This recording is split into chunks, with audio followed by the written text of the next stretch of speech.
ओम शांति।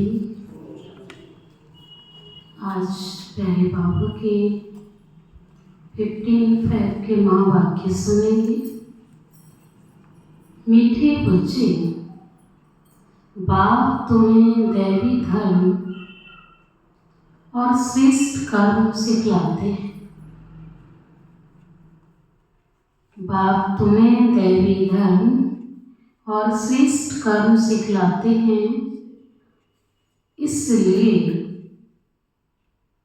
तुमसे कोई भी आसुरी कर्म नहीं होने चाहिए। क्यों नहीं होने चाहिए? क्योंकि बाबा हमें इतनी ऊंची कर्म सिखला रहा है ऑलरेडी। कोई मनुष्य नहीं सिखला रहा है, भगवान सिखला रहा है। तो बाबा कहता है इसलिए अभी कोई भी आसुरी कर्म नहीं होने चाहिए। बुद्धि बहुत शुद्ध होनी चाहिए। प्रश्न देवमान में आने से पहला पाप कौन सा होता है? बाबा की याद भूल जाते और देवमान आ जाता है। देवमान में आ गए तो बाबा की याद भूल गई। बाबू ने कहा देखो, अगर देवमान है तो बाप की याद के बजाय देहधारी की याद आएगी। कुदृष्टि जाती रहेगी, खराब ख्यालात आएंगे। ये बहुत बड़ा पाप है। जो बाबा ने 2 दिन पहले के वरदान में कहा था, विकारों की कमजोरी, व्यर्थ देखना, व्यर्थ सोचना, घृणा भाव रखना, ईर्ष्या का भाव रखना, इससे भी पाप का खाता जमा होता है, बढ़ता है। तो ऐसे बाबा आज कहते हैं अगर देवमान है तो बाप की याद के बजाय देहधारी की याद आएगी, कुदृष्टि जाती रहेगी, खराब ख्यालात आएंगे। ये बहुत बड़ा पाप है। समझना चाहिए माया पार कर रही है।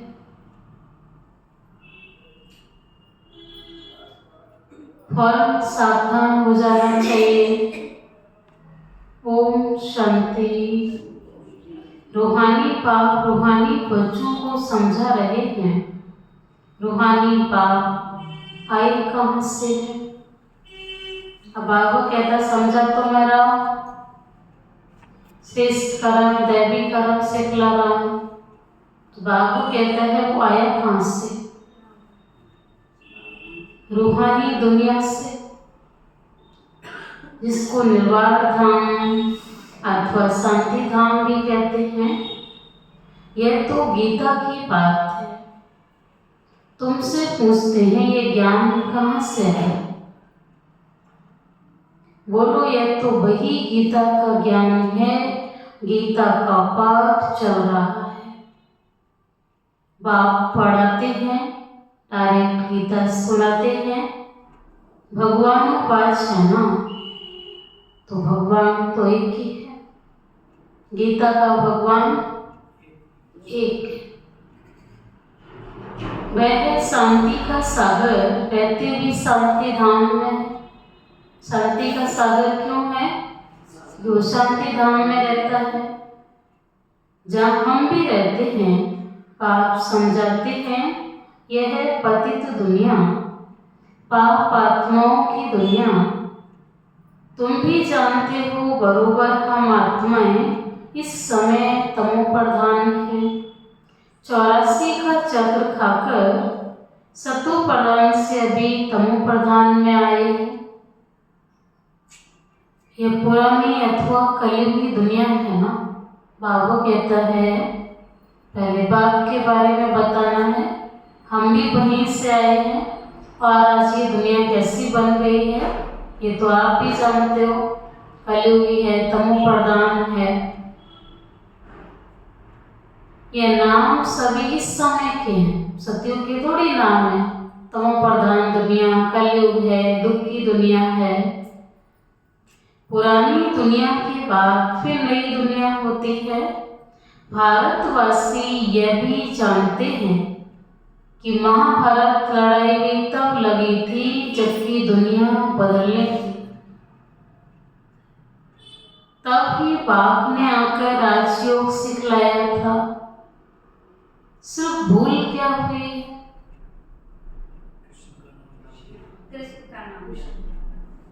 एक तो कल्प की आयु भूल गई और गीता में भगवान को भी भूले हैं। बाबा ने कहा एक भूल कर दी। इस सारा चक्र कितने समय का है? गीता किसने सुनाई और कब सुनाई? श्री कृष्ण को तो गॉड फादर कह नहीं सकते, आत्मा कहती है। गॉड फादर तो वे निराकार हो गया। निराकार भगवान आत्माओं को पढ़ाते हैं कि मुझे याद करो। बाबा की सारी मुरली का एक ही सार है, मुझे आत्मा समझ, मुझे याद करो। बाबा की मुख्य पढ़ाई यही है कि अपने को आत्मा समझो। मैं ही पतित पावन हूँ, मुझे बुलाते भी हैं हे पतित पावन। श्री कृष्ण तो देहधारी है ना, मुझे तो कोई शरीर है नहीं। मैं निराकार हूँ, मनुष्यों का बाप नहीं, आत्माओं का बाप। यह तो पक्का कर लेना चाहिए। घड़ी घड़ी हम आत्माएं इस बाप से वर्षा लेती हैं। अभी 84 जन्म पूरे हुए हैं, बाप आया हुआ है। बाबा बाबा ही करते रहना है।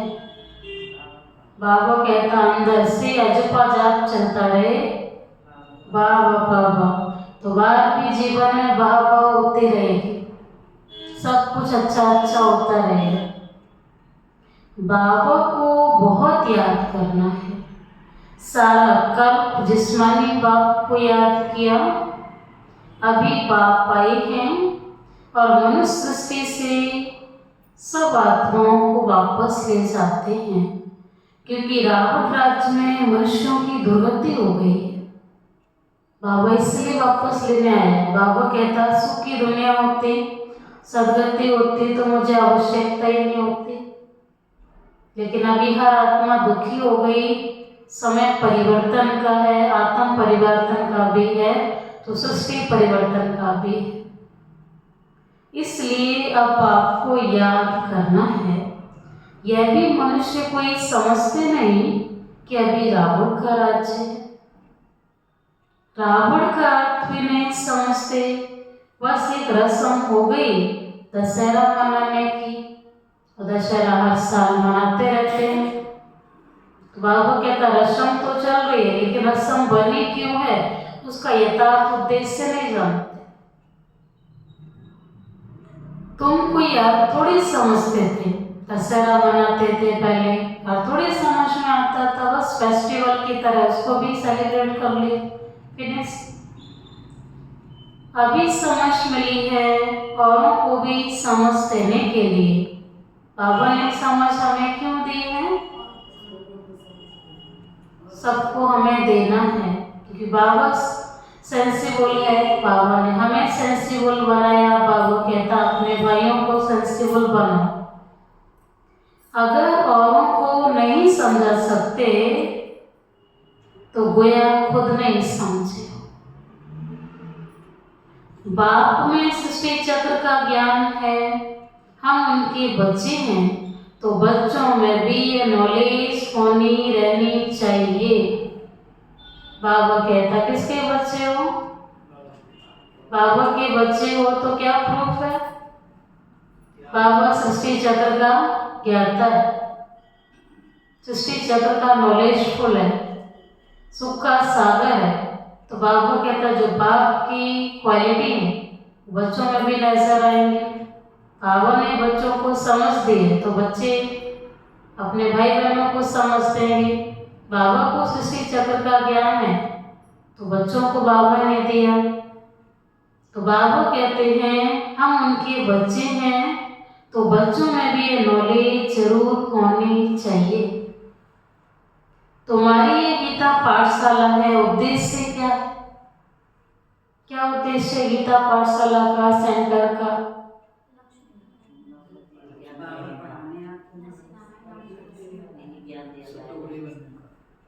लक्ष्य क्या है, एम क्या है? ये लक्ष्मी नारायण बनना ये राजयोग है ना। नर से नारायण, नारी से लक्ष्मी बनने की ये नॉलेज है। वो लोग कथाएं बैठ सुनाते हैं। किसकी कथा सुनाते हैं? इसी से कनेक्टेड सत्यनारायण की। तो बाबा कहता मैं कथा नहीं सुनाता हूँ, मैं सत्य बात सुनाता हूँ कि सच में लक्ष्मी नारायण कैसे बन सकते हैं। यहाँ तो हम पढ़ते हैं, हमको बाप राजयोग सिखलाते हैं, ये सिखाते ही कल्प के संगम पर हैं। बाप कहते हैं मैं पुरानी दुनिया को बदल नई दुनिया बनाने आया हूँ। बाबा का एक ही उद्देश्य है, पूरी पुरानी दुनिया को नई बनाना और आत्माओं को पावन बनाना। नई दुनिया में इनों का राज्य था, पुरानी दुनिया में नहीं है। बाबा कहते हैं लक्ष्मी नारायण का राज्य पुरानी दुनिया में नहीं है। फिर जरूर होना चाहिए। चक्र तो जान लिया, मुख्य 4 धर्म हैं, अभी डिटेज्म है नहीं, दैवी राजधानी है नहीं। दैवी धर्म भ्रष्ट, दैवी कर्म भ्रष्ट बन गए हैं। बाबा कहता थे तो देवता, लेकिन अब धर्म भ्रष्ट कर्म भ्रष्ट बन गए। अभी फिर तुमको दैवी धर्म श्रेष्ठ और कर्म श्रेष्ठ बाबा सिखला रहे हैं। आज की बोली की विशेष यही पॉइंट है, बाबा श्रेष्ठ कर्म सिखला रहा है और कर्म ही धर्म निर्धारित करता है। तो अपने पर ध्यान रखना है। बाबा कहता अभी तो हम किस किस जाति धर्म मजहब के बन गए, लेकिन बाबा ने हमें इतने ऊंचे कर्म सिखलाए, इतने श्रेष्ठ कर्म सिखलाए, तो हमारा कौन सा धर्म कहलाए? आदि सनातन देवी देवता धर्म। तो धुरी तो सारी कर्म पर ही घूम रही है।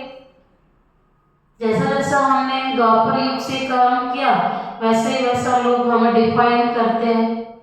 बाकी परम धाम से तो हम कोई जाति धर्म लेकर नहीं है। हम क्या हैं वो हमारे कर्म दर्शाते हैं। तो अपने पर ध्यान रखना है, हमसे कोई आसुरी कर्म तो नहीं होते। बाबा हमें दैवी कर्म श्रेष्ठ, दैवी धर्म श्रेष्ठ सिखलाते हैं। तो बाबा कहता आज चेक करना है ये धारणा की पॉइंट में हमसे कोई आसुरी कर्म तो नहीं होते।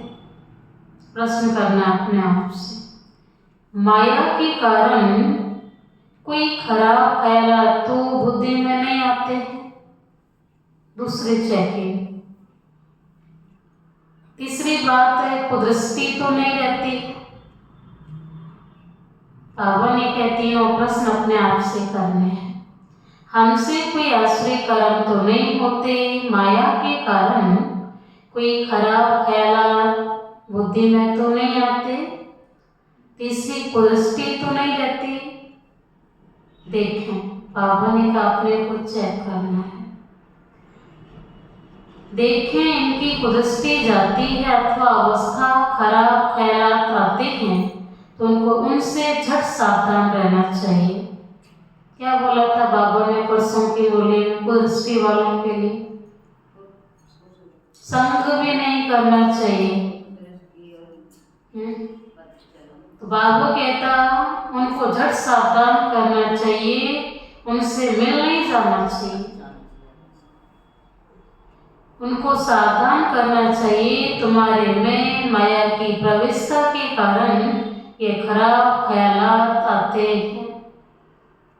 योग में बैठ बाबा की याद के बदले कोई की देह की तरफ ध्यान जाता है तो समझना चाहिए माया का पार हो रहा है। यह हमें बाबा ने इस प्रश्न सुनाया, मैं पाप कर रहा हूं। बाबा कहना सूक्ष्म पाप, ब्राह्मण कोई ऐसे नहीं कि अब सीधा कम टू द पॉइंट, जैसे सामने वाले ने बोला वैसे हमने बोल दिया। उसने एक बोला, हमने दो बोला, वो वाली कहानी तो बहुत पहले खत्म हो गई। लेकिन बाबा कहता है सूक्ष्म में सूक्ष्म लीला चल रही है, सूक्ष्म कारोबार हो गई ना, तो सूक्ष्म की कर्म की गति भी है, तो सूक्ष्म चेकिंग चाहिए। तो बाबा ने कहा देखो योग में बैठ बाबा की याद के बदले कोई की देह तरफ ख्याल जाता है तो समझना चाहिए ये माया का पार हो रहा है और मैं पाप कर रहा हूँ। कुछ दिन पहले की साकार मूल्य में बाबा ने कहा किसी की देह को याद करना भी धर्मराज की सजा मिलेगी। धारणा की पॉइंट में था, मूल्य में था, फिर धारणा बाबा ने कहा देह को याद कर रहे हैं तो भी धर्मराज की सजा खानी पड़ेगी। धर्मराज की सजाओं से बचने के लिए किसी की देह को याद नहीं करना, ये एग्जैक्ट धारणा का पॉइंट था। फिर दीदी जी ने अंडरलाइन कराया, देखो बाबू कहता है देह को याद करेंगे तो भी धर्मराज की सजा मिलती है। तो बाबू का आज फिर कहे कि सूक्ष्म में कोई भी मन में चल रहा है, किसी की याद आ रही है तो समझना चाहिए पाप हो रहा है। इसमें तो बुद्धि बड़ी शुद्ध होनी चाहिए। अच्छा, फिर बाबा ने कहा हंसी मजाक से भी बहुत नुकसान होता है, इसलिए तुम्हारे मुख से सदैव शुद्ध वचन निकलने चाहिए। परसों की मुरली में कुवचन था, बाबा कहता कुवचन में कौन से वचन निकालने, शुद्ध वचन निकालने, कुवचन नहीं निकालने, हंसी मजाक आदि भी नहीं। पहले बाबा ने योग में अंडरलाइन कराया, योग में कैसे चेकिंग करनी है, माया कैसे बाहर करती है, उससे पहले बाबा ने चेकिंग कराया कि बाबा हमें कौन से कर्म सिखला रहे हैं, कौन सा धर्म बना रहे हैं और हमारे ख्यालात कैसे चलते हैं, हमारी दृष्टि कहाँ जाती है, ये चेक करना। फिर बाबा ने कहा अगर ऐसी दृष्टि है तो ऐसे लोगों से भी सावधान हो जाना चाहिए, अलर्ट हो जाना चाहिए, माया का बाहर हो रहा है। अभी बाबा कहते बच्चे हंसी मजाक आदि भी नहीं, ऐसे नहीं कि हमने तो हंसी की मजाक किया। बाबा कहते बच्चे वह भी नुकसानकारक हो जाती है। जब बाबा ने कहा है कि हर कर्म का फल बनता है, अच्छा है तो अच्छा और बुरा है तो बुरा, तो ये भी तो एक कर्म है।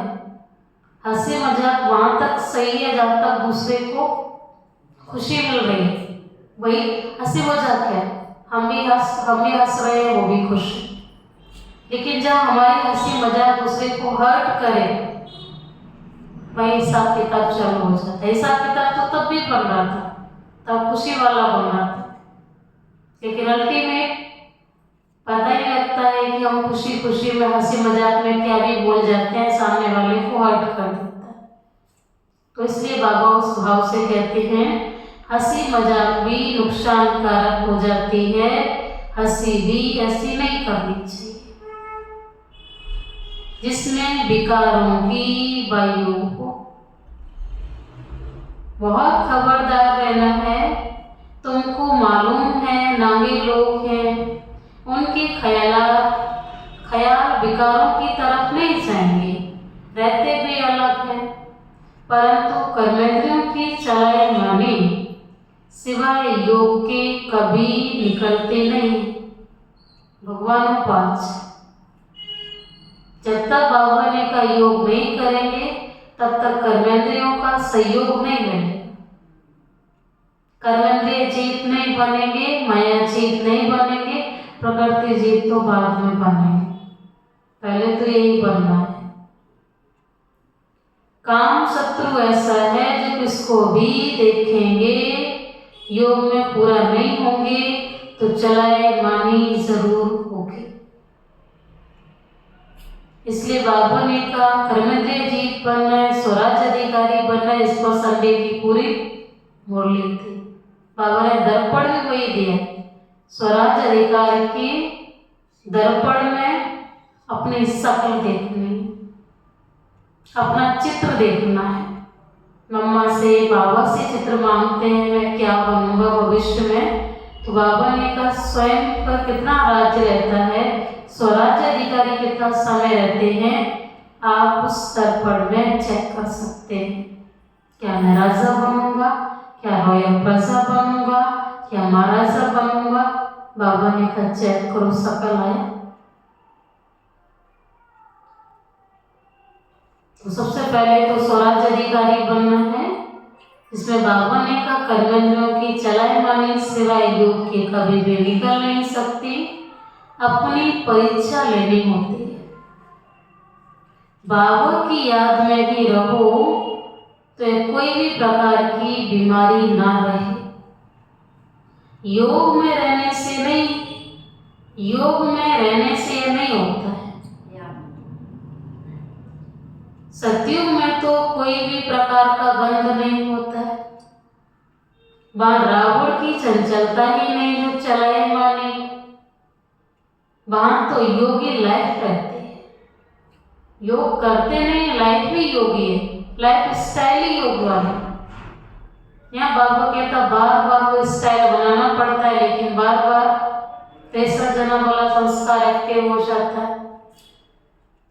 यहाँ भी अवस्था बड़ी पक्की चाहिए, योग बल से ये सब बीमारियां बंद हो जाती हैं। इसमें बड़ी मेहनत है, राज्य लेना कोई मासी का घर नहीं है, पुरुषार्थ तो करना है ना, ऐसे नहीं कि बस जो होगा भाग्य में सो मिलेगा। क्या कह रहा है बाबा, धाड़ा ही नहीं करते, गोया पाई पैसे के पद पाने के लायक हैं। सब्जेक्ट्स तो बहुत होते हैं ना, कोई ड्राइंग में, कोई खेल में मार्क्स ले लेते हैं, वह कॉमन सब्जेक्ट है। ये एडिशनल सब्जेक्ट में आता है। क्या होता है कि ड्राइंग कैसा सब्जेक्ट है कि इससे मार्क अप और डाउन किए जा सकते हैं। अब मैथ है, एक्यूरेट क्वेश्चन किया है तो एक्यूरेट पूरे उसकी मार्किंग मिलेगी, चाहे राइटिंग गड़बड़ है तो भी। लेकिन ड्राइंग ऐसा सब्जेक्ट है कि बाकी में मार्क्स कम है तो उसमें आप कर सकते हैं और बच्चे को पास किया जा सकता है। ऐसे फिजिकल एजुकेशन है तो बाबू कहती एडिशनल सब्जेक्ट आ जाते हैं, कोई मेन सब्जेक्ट नहीं जिसके बिया पर पास किया जाता है। तो बाबा ने कहा देखो कोई ड्राइंग में, कोई खेल में पास हो जाते, वह है कॉमन सब्जेक्ट। वैसे यहाँ भी सब्जेक्ट है, कुछ ना कुछ मिलेगा। बाबा कहता है थोड़ा ही बाबा किया, यथार्थ योग नहीं किया, बस बाबा भी किया, या कभी कभी भी आ गए तो भी कुछ ना कुछ तो मिलेगा, बाकी बादशाही नहीं मिल सकेगी। वह तो सर्विस करेंगे तब बादशाही मिलेगी, उसके लिए बहुत मेहनत चाहिए, बहुतों की बुद्धि में बैठता ही नहीं। जैसे कि खाना हजम ही नहीं होता है, बाबा रोज खिलाता है, बाबा कहता उनको हजम नहीं होता, मुझ पर पाने की हिम्मत ही नहीं है, इसको भी बीमारी कहेंगे ना। तुम कोई भी बात देखते ना देखो, रूहानी बात की याद में रहे, औरों को रास्ता बताना है, अंधों की लाठी बनना है। तुम तो रास्ता जानते हो, रचयिता और रचना का ज्ञान, मुक्ति और जीवन मुक्ति तुम्हारी बुद्धि में फिरते रहते हैं। जो महारथी हैं, बाबा ने ये भी सुनाया कि किसकी बुद्धि में फिरते, रचयिता और रास्ता का ज्ञान, मुक्ति और जीवन मुक्ति का ज्ञान। बच्चों की अवस्था में भी रात दिन का फर्क रहता है। कहाँ बहुत धनवान बन जाते हैं, कहाँ बिल्कुल गरीब। राजाई पद में फर्क है ना, बाकी हाँ वह रावण ना होने के कारण दुख नहीं होता, लेकिन पद में तो नंबर है और नंबर 12 है। बाकी संपत्ति में तो फर्क है। संपत्ति से सुख होता है, जितना योग में रहेंगे उतनी हेल्थ बड़ी अच्छी होगी।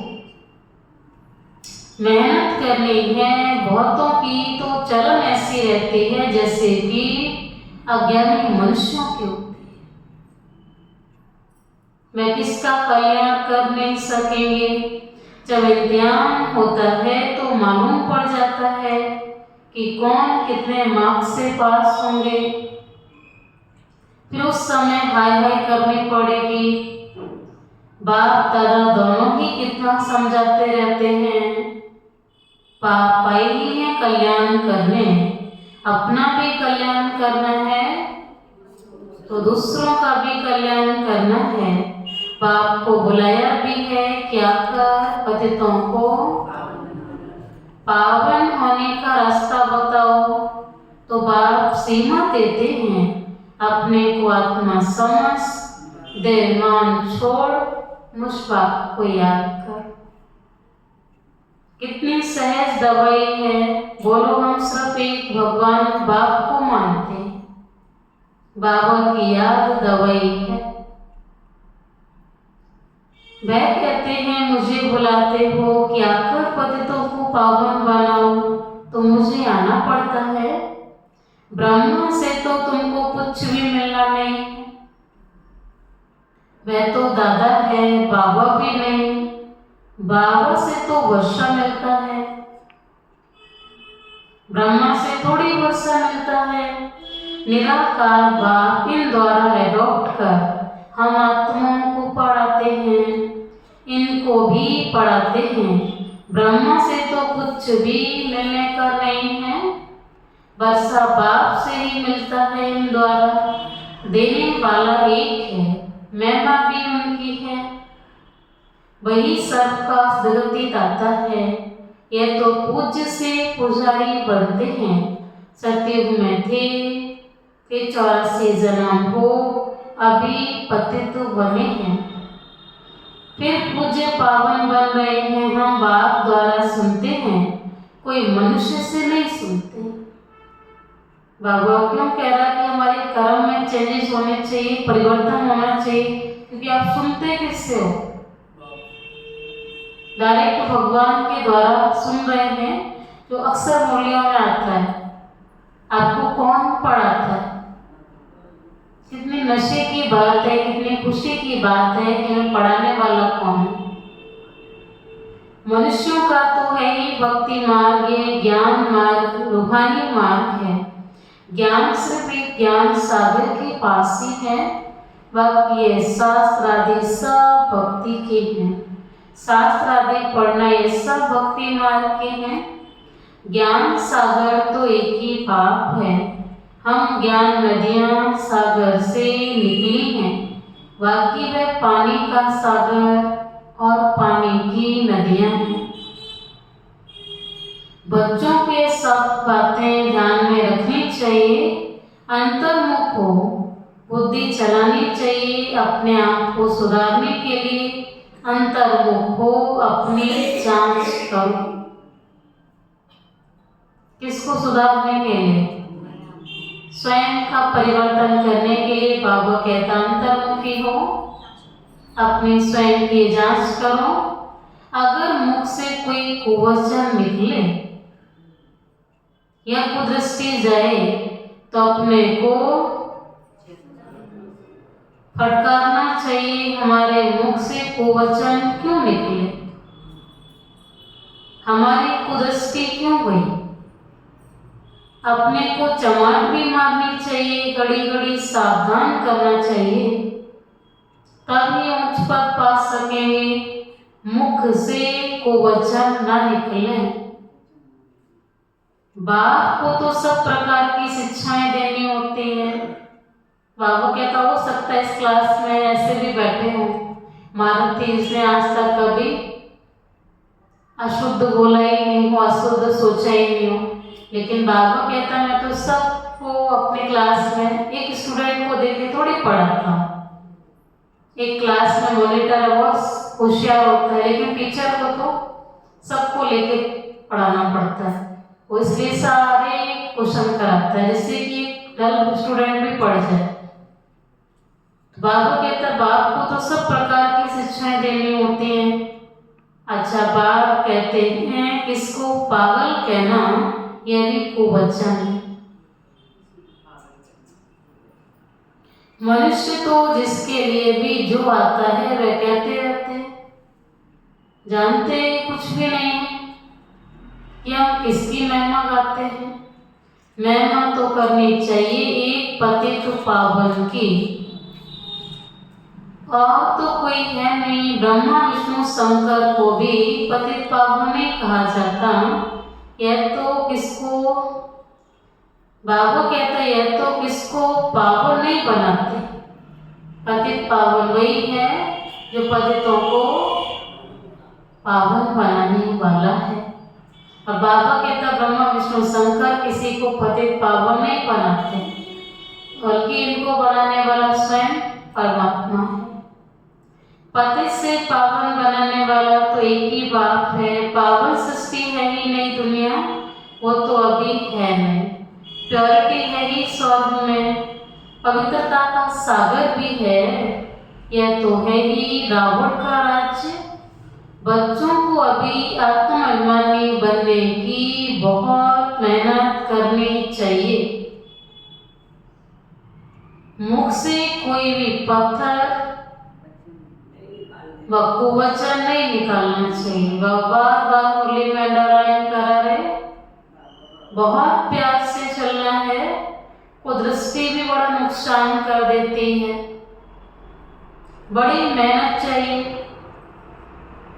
आत्माभिमान है अविनाशी अभिमान। बाबा कहता आत्माभिमान है अविनाशी अभिमान और देह अभिमान है विनाशी अभिमान। जब तक विनाशी धन दौलत शौहरत है वो अभिमान ऊपर ऊपर बढ़ता जाता है, और जैसे ही वो चीजें फिनिश हुई तो बाबा कहता फिर भी अभिमान में लेकिन लूट कैटेगरी पर। बाबा ने तो कहा देखा अभिमान चाहे दुखी फीलिंग में सुखी फीलिंग में तो है तो दे ही अभिमान। लेकिन ये है कि हम अप होते हैं तो डाउन फील कराते हैं, डाउन होते हैं तो डाउन फील करते हैं। लेकिन आत्माभिमान तो नहीं है ना। आप हैं तो दूसरों को डाउन फील करा के डाउन बनते जाते हैं, और डाउन हैं तो फील कर करके और ही डाउन होते चले जाते हैं। इसलिए देखते हुए गरीब गरीब बनता जाता है और अमीर अमीर भी। सारा खेल तो सोच छुपा है। तो बाबा कहता आत्माभिमान है अविनाशी अभिमान। देह तो विनाशी है, आत्मा को कोई भी नहीं जानते। आत्मा का भी बाप तो कोई जरूर होगा ना। कहते भी हैं सब भाई भाई हैं, फिर सब में परमात्मा बाप विराजमान कैसे हो सकता है? सभी बाप कैसे हो सकते? इतना भी अक्ल नहीं है। सबका बाप तो एक ही है, उनसे ही वर्षा मिलता है। उनका नाम है शिव। शिवरात्रि भी मनाते हैं, रुद्र रात्रि और श्री कृष्ण रात्रि नहीं कहते हैं। मनुष्य तो कुछ भी नहीं समझते, कहेंगे ऐसा उनके रूप है, उनकी ही लीला है। तुम अभी समझते हो बेहद के बाप के पास बेहद के बाप से बेहद का बस्सा मिलता है, तो उस बाप की श्रीमत पर चलना है। बाप कहते हैं मुझे याद करो, लेबर्स को भी शिक्षा देनी चाहिए, दोनों का भी कुछ कल्याण हो जाए, परंतु खुद ही याद नहीं कर सकते तो औरों को क्या याद दिलाएंगे। रावण एकदम पतित बना देते हैं। बाबा कहता कोई भी किसी भी कैटेगरी की कहाँ की भी आत्मा है तो आत्मा ना, सबको बाबा का परिचय दो, सबको बराबर का चांस है, सभी अधिकारी हैं। फिर बाप आकर परिस्तानी बनाते हैं, बंडल है ना, कोई की भी बुद्धि में ये बातें आती नहीं। ये लक्ष्मी नारायण कितना उच्च परिस्तानी से फिर कितना पतित बन जाते हैं। इसलिए ब्रह्मा का दिन, ब्रह्मा की रात गई हुई है। शिव के मंदिर में तुम बहुत सर्विस कर सकते हो। बाप कहते हैं तुम मुझे याद करो, दर दर भटकना छोड़ दो। ये ज्ञान है ही शांति का। और बाबा कहता ज्ञान मिल गया, शांति नहीं मिली, तो इसका मतलब है कि ज्ञान ही नहीं मिला। बाकी तो कहीं शांति मिलने वाली है। बाबा ने तो साफ मना किया, भटकना छोड़ दो। बाप को याद करने से तुम सतो प्रधान बन जाएंगे। बस यही मंत्र देते रहो, कोई से भी पैसा नहीं लेना चाहिए जब तक कि पक्का ना हो जाए। बोलो, प्रतिज्ञा करो कि हम पवित्र रहेंगे, तब हम तुम्हारे हाथ का खा सकते हैं, कुछ भी ले सकते हैं। भारत में मंदिर तो ढेर है, फॉरेनर शादी जो भी आए उनको ये संदेश तुम दे सकते हो। बाबा कहता कोई भी फॉरेनर्स है, देशी है, विदेशी है, सबका एक ही देश है, सबका एक ही बाप है, सबको जाना भी एक जगह है, तो सबके लिए पढ़ाई भी एक ही है। तो बाप कहते हैं उनको ये संदेश तुम दे सकते हो कि बाप को याद करो। अच्छा मीठे मीठे सिक्की लगे बच्चों प्रति माता पिता बाप दादा का याद प्यार और गुड मॉर्निंग। रूहानी बाप की रूहानी बच्चों को नमस्ते। हम रूहानी बच्चों की रूहानी माता पिता बाप दादा को याद प्यार, गुड मॉर्निंग और नमस्ते नमस्ते नमस्ते।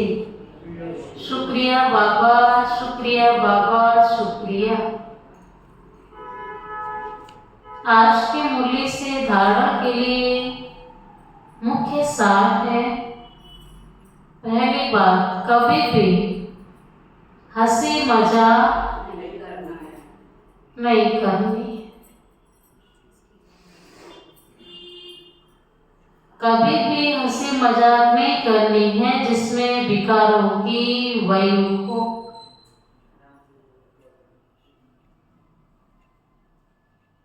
अपने को बहुत सावधान रखना है।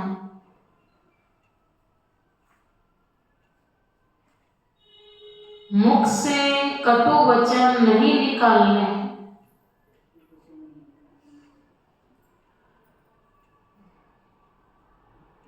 दूसरी बात है, आत्माभिमानी बनने की बहुत बहुत प्रैक्टिस करनी है। सबसे प्यार से चलना है, कुदृष्टि नहीं रखनी है। कुदृष्टि जाए तो अपने आप को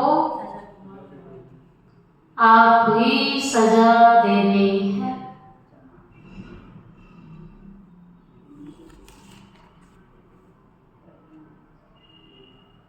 अभी क्या सुनेंगे?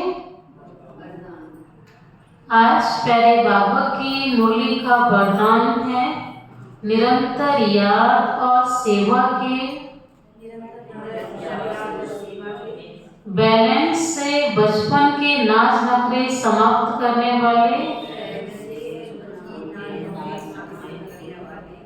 वानप्रस्थी भाव,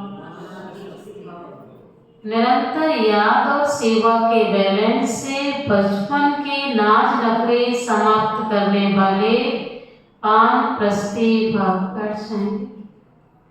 डिटेल छोटी छोटी बातों में संगम के अमूल्य समय को गंवाना बचपन के नाज नखरे हैं।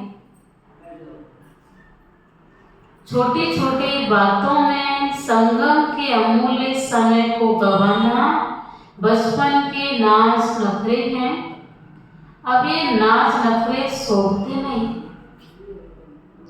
वानप्रस्थ में सिर्फ एक ही कार्य रह जाता है, पाप की याद और सेवा। इसके सिवाय और कोई की याद ना है। उठो तो भी याद और सेवा, सो तो भी याद और सेवा। निरंतर ये बैलेंस बना रहे, त्रिकालदर्शी बनकर बचपन की बातें व बचपन के संस्कारों का समाप्ति समारोह मनाओ, तब कहेंगे वानप्रस्थी। कौन सी हैं बचपन की बातें? कौन से हैं नाज नखरे? संगम युग के नाज नखरे कौन से हैं? छोटी छोटी बातों में अपना अमूल्य समय गंवाना, ये बाबा ने कहा संगम युग के नाज नखरे हैं। इसमें वानप्रस्थी बनो, और वानप्रस्थियों का एक ही काम है, बाबा को याद करना और सेवा करना। बाबा ने कहा उठो तो भी याद और सेवा, सो तो भी याद और सेवा। स्लोगन है सर्व प्राप्तियों से संपन्न आत्मा की निशानी है संतुष्टता। संतुष्ट रहो और संतुष्ट करो। सर्व प्राप्तियों से संपन्न आत्मा की निशानी है संतुष्टता। संतुष्ट रहो और संतुष्ट करो। आज का व्यक्ति सारा है एकांत। एक तो स्थूल होती है, कल बाबा ने कहा एकांतवासी बनना, श्रद्धी बनना, आसनधारी बनना है। तो बाबू कहता एकांत एक तो स्थूल होती है, दूसरी सूक्ष्म भी होती है। सबके बीच में नहीं बैठ पाए, बाबा के रूम में अकेले बैठ के जा करके, ये तो एकांत हो गई स्थूल रूप से। दूसरी सूक्ष्म भी होती है, एकांत के आनंद के अनुभवी बन जाओ तो बाह्य मुक्ता अच्छी नहीं लगे। अव्यक्त स्थिति को बढ़ाने के लिए एकांत में रुचि रखनी है। एकता के साथ एकांत प्रिय बनना है। एकता के साथ एकांत प्रिय बनना है। और सूक्ष्म एकांतवास क्या होता है? सबके बीच में बैठे हुए भी बुद्धि से बाबा ने कहा सब एक के अंत में खो जाना। स्थूल एकांत सबके बीच से उठ के गए बाबा के कमरे में, या जहाँ हमें ठीक लगा वहां जाकर के बैठ गए, एकांत में जाके बैठ गए, उसको किसी से लेना देना नहीं। ऐसे बाबा कहता पूरे सबके साथ बैठे हुए एक के अंत में खो जाएंगे सूक्ष्म एकांत। ओम शांति।